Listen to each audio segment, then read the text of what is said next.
សួស្តីកូនកូនអរគ្នាឥឡូវនេះយើងមករៀនស្រៈពេញតួរបស់ខ្មែរយើងទាំង15តួដូចតទៅអហ្នឹងគឺអគារអាគឺ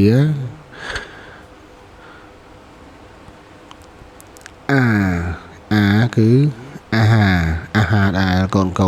ញ៉ាំរាល់ថ្ងៃហ្នឹងអាហារអេហ្នឹងគឺឥន្ធនូដែលកូនរាប់ឃើញពេលភ្លៀងណាកូន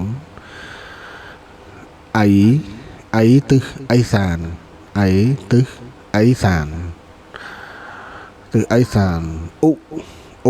ខែឧសភាអូសត្វអូ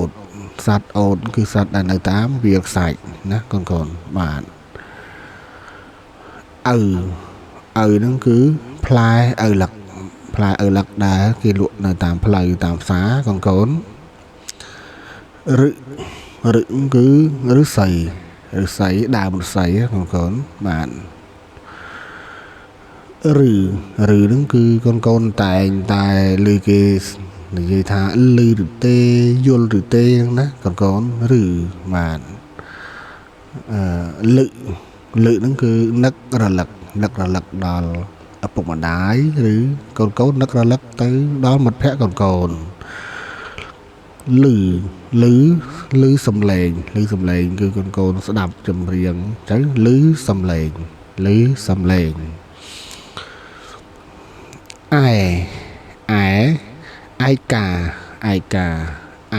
ឯកាអង្គុយម្នាក់ឯងណាកូនឯគឺអាយដអាកាសគឺនៅលើមេឃដ៏សែនខ្ពស់អាយដអាកាស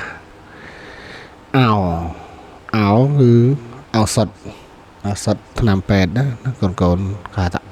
ឱសថអៅ